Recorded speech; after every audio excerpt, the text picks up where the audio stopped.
కాకినాడ జిల్లా తుని నియోజకవర్గం తొండంగి మండలం గోపాలపట్నం గ్రామంలో ఫెయిత్ యూత్ వాలంటరీ ఆర్గనైజేషన్ ప్రతినిధి బోరా కృష్ణవేణి ఆధ్వర్యంలో అంతర్జాతీయ మహిళా దినోత్సవం ఘనంగా నిర్వహించారు.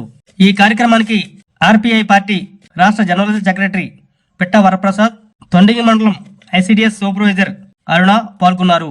ఈ కార్యక్రమంలో ఆమె మాట్లాడుతూ స్త్రీలను పూర్వం చాలా చులకనగా చూసేవారని, అటువంటి పరిస్థితి ఇప్పుడు లేదని, పురుషులతో సమానమైన హక్కులు అనుభవిస్తున్నారని, సతీ సహగమనము వంటి కథనాలను వివరించారని, ప్రభుత్వ పరంగా పురుషులతో సమానమైన హక్కులు కల్పించిందని, ప్రతి సంవత్సరం మహిళా దినోత్సవం జరుపుకునే ఆనవాయితీని కొనసాగించాలని అన్నారు.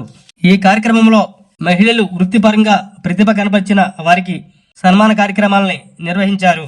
ఈ కార్యక్రమంలో Annavaram union bank business correspondent N Lakshmi, Annavaram శాఖ rotary club president Edla Srinivas, Vanitha club ప్రతినిధి Anuradha, tailoring teacher G Radhadevi, anganwadi సిబ్బంది, డ్వాక్రా యామినేటర్లు పాల్గొన్నారు.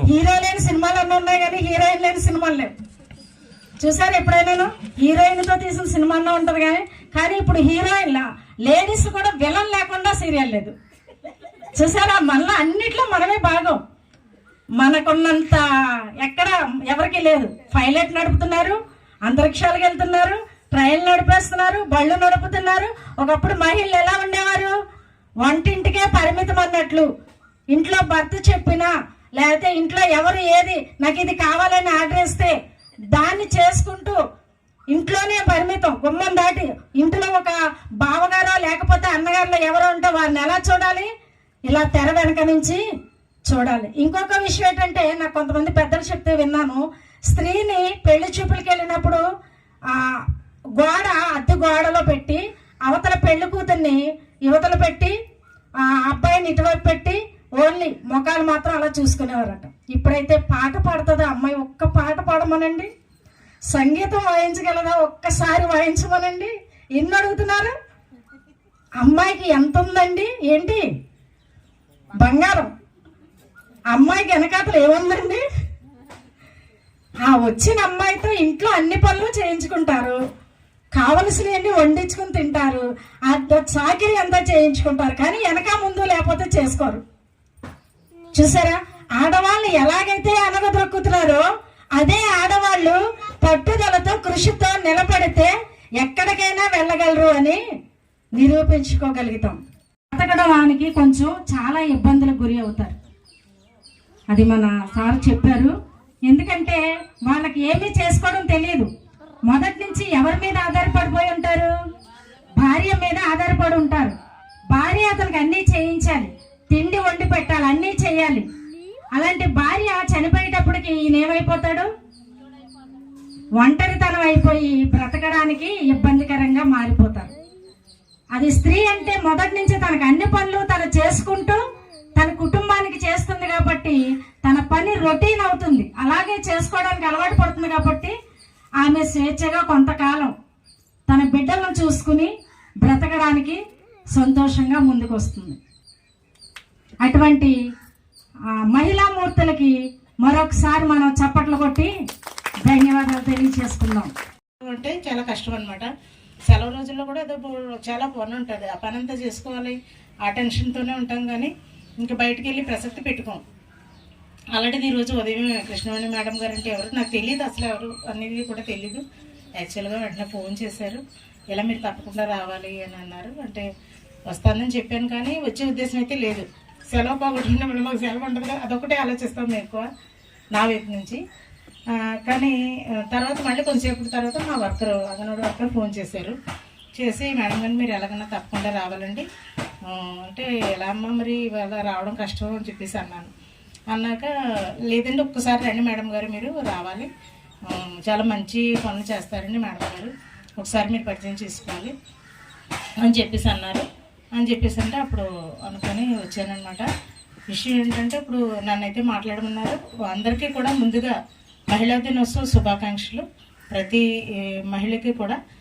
అలానే మహిళా దినోత్సవం అంటే ప్రత్యేకంగా చేసుకోవాల్సిన కార్యక్రమం ఏం కాదు, కానీ మనకు పెట్టారు కాబట్టి చేసుకుంటున్నామని కాకుండా ఈ రోజున ప్రత్యేకంగా, ఎందుకంటే అందరికీ కూడా పండుగ దినంలో చేసుకోవాలి.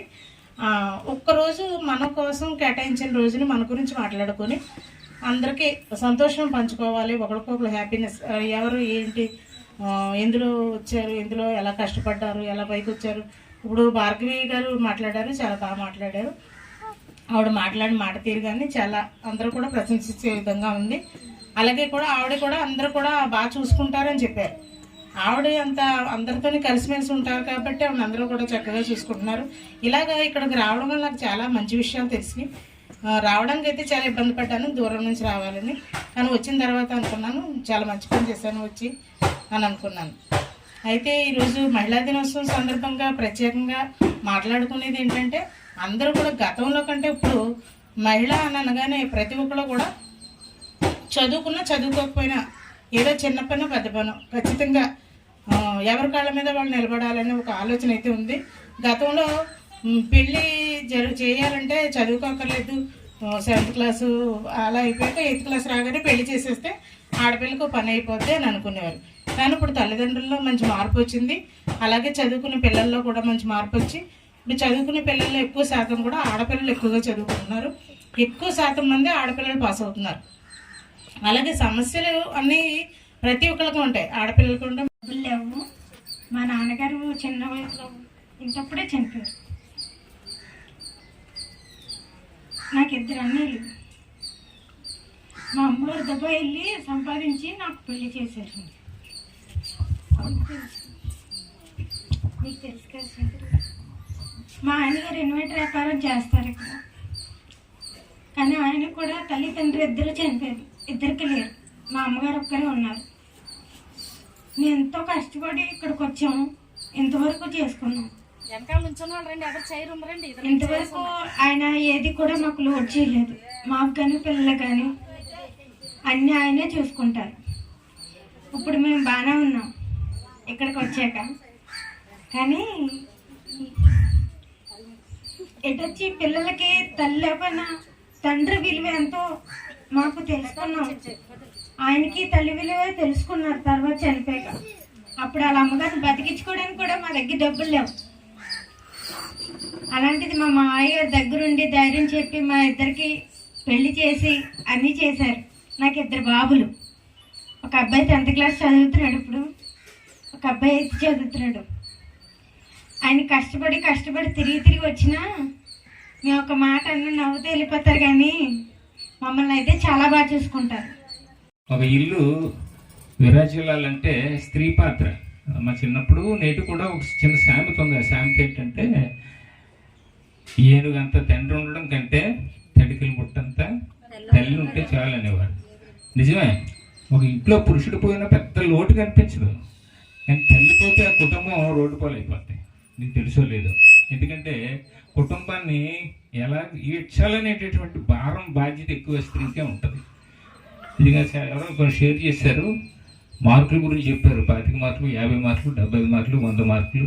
నిజంగా మార్కులు వేయవలసినవి అందరికీ కూడా. పూర్వకాలంలో స్త్రీలకి వాయిస్ ఉండేది కాదు.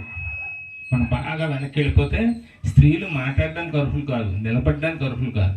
అసలు సమాజంలోకి వచ్చి ఎందులోనూ పాల్గొనడానికి కూడా అర్హత లేనటువంటి దినాలు. వాయిస్ లేదు, తిరగబడడానికి లేదు.